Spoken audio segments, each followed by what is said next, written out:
सबको हरा भरा रहने दो, सबको हरा भरा रहने दो, ये जीवन का सार है। और दो शब्दों में हार है भैया, दो शब्दों में जीत। सबको हरा भरा रहने दो, ये जीवन का सार है। और दो शब्दों में जीत है भैया, दो शब्दों में हार है। क्योंकि क्रोध भी दो शब्दों से है और क्षमा भी दो शब्दों में। लेकिन जमीन आसमान का अंतर है। हम कहते धम्मो मंगल मुकिट्ठम अहिंसा संयमो तपो। मैं उस धर्म को नमस्कार करता हूँ जिसमें अहिंसा हो, संयम और तप हो।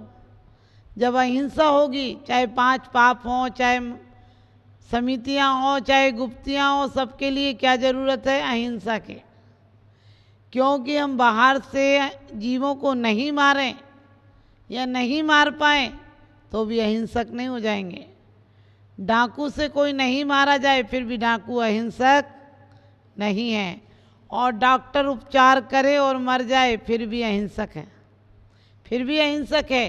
क्योंकि उद्देश्य मारने का नहीं, बचाने का था।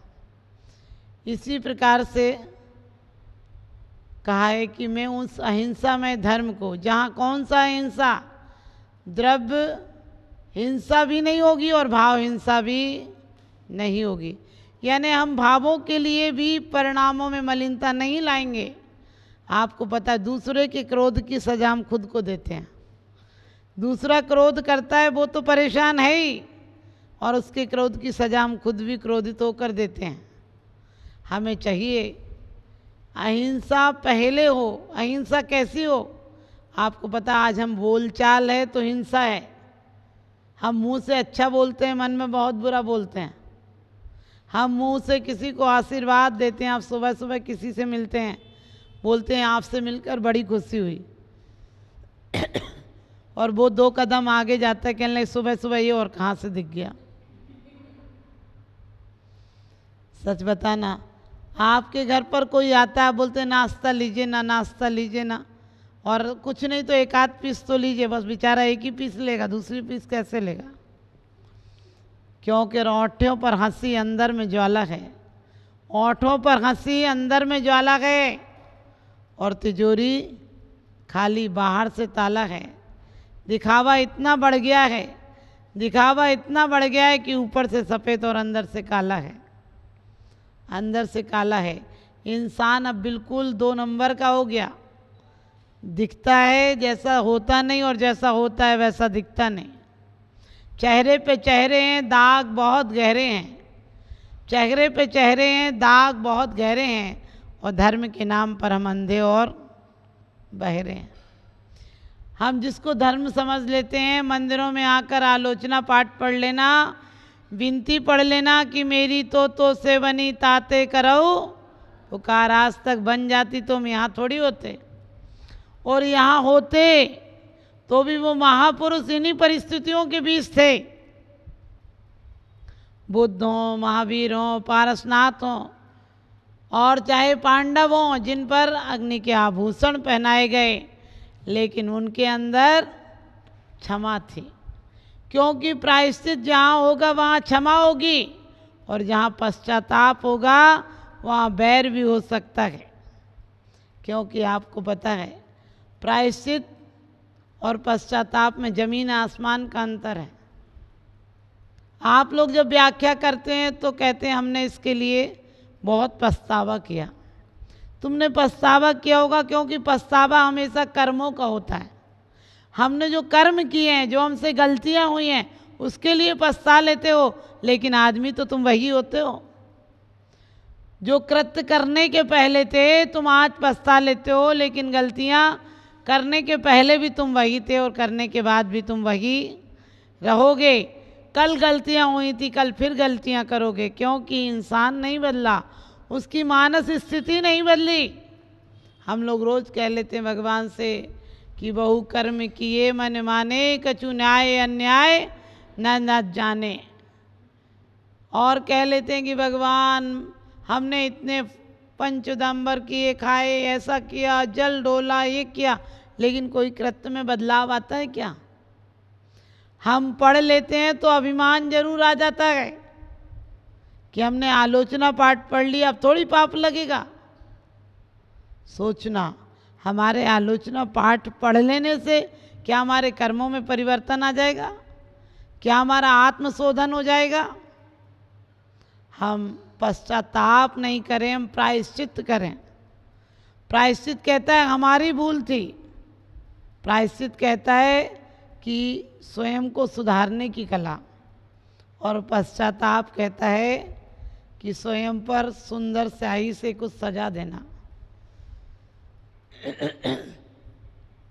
जिंदगी में गलतियों को सजाया जा सकता है, लेकिन आध्यात्मिक पद्धतियों में गलतियों को नहीं सजाया जा सकता है।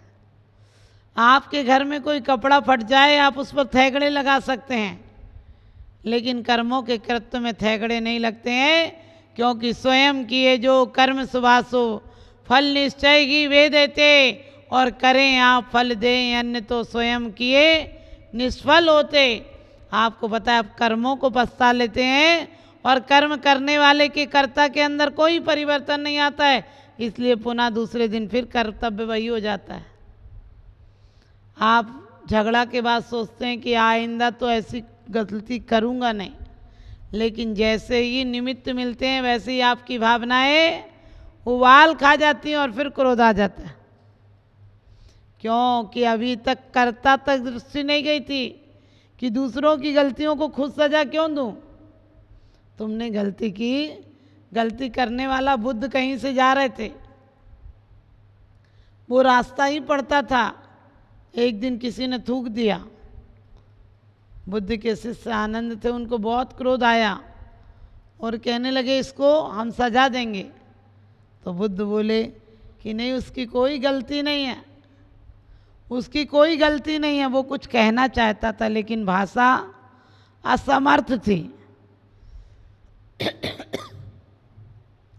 भाषा असमर्थ थी, और उन्होंने अपने कपड़े से दुपट्टे से पोंछा और आगे चले गए। दूसरे दिन वो आया और पैरों में गिर गया, कुछ बोला नहीं, आंसू आ रहे थे। फिर लोगों ने कहा ये वो ही है। उन्होंने कहा आप कहाँ हैं? जो कल था वो तो मर गया, क्योंकि प्रायश्चित फोटो को फाड़ देता है, प्रायश्चित गलतियों के पर्दे को साफ कर देता है, और पश्चाताप दूसरा पर्दा लगा देता है। पश्चाताप में झगड़े होते हैं, आपको पता है, घर में भी हम कहते हैं कि उसकी गलती है, हम तो बहुत ठीक थे, लेकिन क्या करें, सामने वाली ने एक ऐसी बात कह दी। कभी सोचा बात कहने वाले की अपनी मजबूरी थी, लेकिन तुम्हारी नज़र में कहाँ अच्छाई आई? क्योंकि रंग को बदल कर तस्वीर बदल देते हैं लोग, कमान से निकला हुआ तीर बदल देते हैं लोग। आप तो अपने ख्यालात बदलो, बदलने वाले तो तदबीर से तकदीर बदल देते हैं लोग, बदलने वाले तो तदबीर से तकदीर बदल देते हैं लोग। ऐसी ही परिस्थितियां थीं जिस समय अंजना की सास ने अंजना को इल्ज़ाम लगाया था। यही शब्दों की परिभाषाएं थीं। मिस्र केसिनी ने अंजना से कहा था कि विद्युत प्रभ के साथ तो कुछ दिन रहना भी बहुत श्रेष्ठ था। वो अदब से चुप थी, वो अदब से चुप थी गुनाहगार की तरह, और सखियों की जबान चल रही थी तलवार की तरह। आज की तरह नहीं था, पहले रहस्य था विवाह भी। कौन मिलेगा, कैसा नेचर होगा, कैसे परिवार के लोग होंगे, तो कुछ दिन तक बहुत झिझक रहती थी, हिचक रहती थी, किससे क्या बोलें नहीं बोले, और उसी में प्यार था। आज पूरी माथा पच्ची पहले कर लोगी, फिर बाद में क्या सिर फोड़ोगी? क्योंकि पहले विवाह होता था, बाद में प्रेम होता था। आज प्रेम का कोटा पहले ही पूरा हो लेता है, फिर तो बाद में हाय और तबाह बच जाती है। तो पहले सखियों के सामने भी अपने पति की बात खुलकर समर्थन नहीं करती थी, और सखियां मनोविनोद कर रही थी कि तू हमें भूल जाएगी। उसने एक बार तो कहा ऐसे भूला जाता है क्या? अपने बचपन को कोई भूलता है क्या? लेकिन फिर एक मिस्र केसरी ने ईर्ष्यावश इतना ही कह दिया था कि अरे पवन जय क्या लगता है उसके सामने, और वो अदब से चुप रह गई थी कि अभी क्या कहूँ, बाद में कहूँगी। और जब कर्म का उदय हो तो पवनजय छुप कर आए थे। पवनजय जैसा दीवाना ऐसा बेगाना हो गया कि विवाह करने को तैयार नहीं था। लेकिन मित्र प्रहस्त समझाते हैं कि तुम क्या सोचते हो, तुम विवाह नहीं करोगे तो अंजना कुंवारी रह जाएगी क्या? अरे कुंवारी बेटी के तो बहुत सारे पति होते हैं, और किसी से ब्याही जाएगी और 2 राजघरानों में युद्ध जरूर छिड़ जाएगा। तो कहते हैं ये सही कहा तूने कि यदि मुझे उसकी सजा देनी है तो विवाह करूंगा, उसके बाद छोड़ दूंगा। और विवाह के बाद छोड़ दिया। लेकिन अंजना ने कभी पवनजय को गलतियां नहीं बताई, पवनजय से कभी शिकायत नहीं की, सामयिक किया, प्रतिक्रमण की, पूजन की, आत्म आलोचना की, आत्मनिरीक्षण किया। और आपको पता है जब लौट कर युद्ध स्थल से आए, जब युद्ध स्थल में जाने लगे, तब भी अंजना आरती का थाल लेकर आई थी और उन्होंने लात मारी थी अंजना को कि अब शगुन करने आई है, ये बस सूरत दिखाने आई है। वही सूरत जिसके लिए पवनजय पागल थे, लेकिन अब चेहरा वही था, लेकिन अंतन के भाव बदल गए थे। अब वो सुंदरी नहीं दिखती है, क्योंकि चीजें सुंदर नहीं होती हैं, हमारी नजरें सुंदर होती हैं।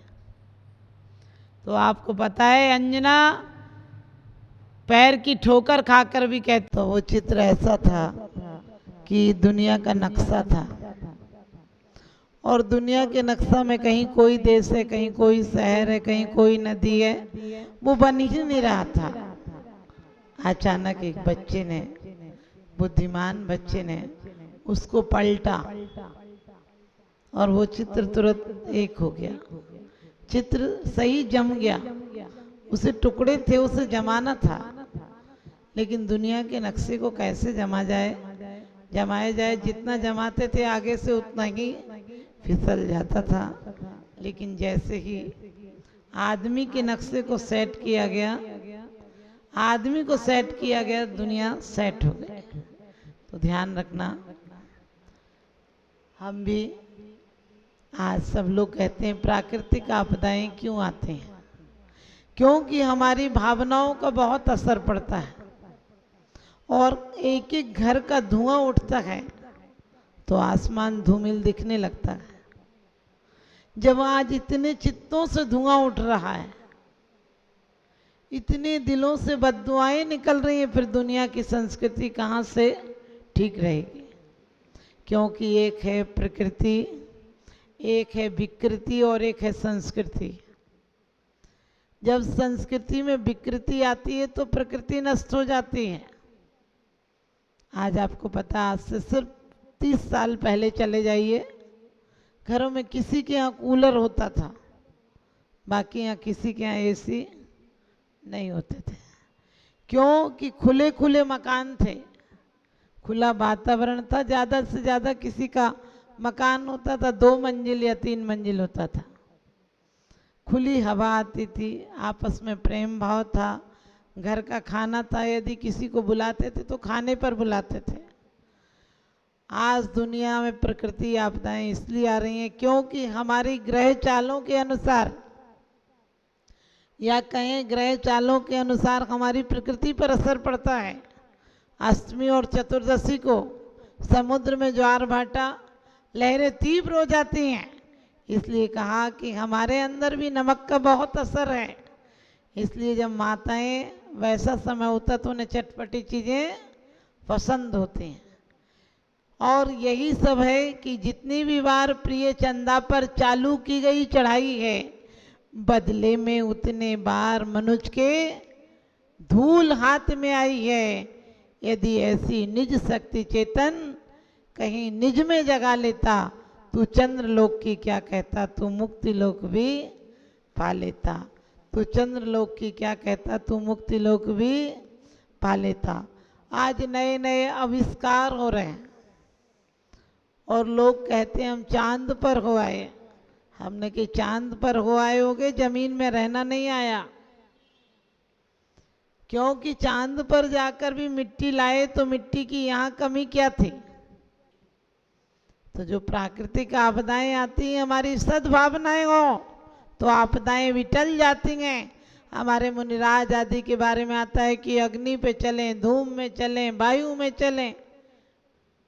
अग्नि में चलें, धूम पे चलें, वायु पे चलें। और एक नहीं, हमारे जैन संस्कृति में भावनाओं का कितना प्रभाव पड़ता है कि श्रद्धा से जब नमस्कार किया जाता है, नमस्कार का मतलब सिर्फ सिर झुकाना नहीं है, विनती पढ़ना नहीं है।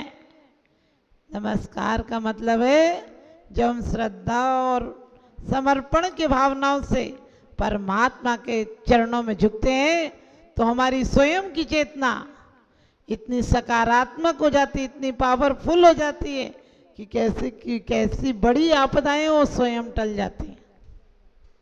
लोग कहते हैं भगवान चलते थे तो कंकड़ भी साफ हो जाते थे। आपने देखा होगा, कंकड़ साफ हो या नहीं हो, लेकिन लोग इतनी सद्भावनाओं से भर जाते थे कि कंकड़ भी कंकड़ लगते नहीं थे।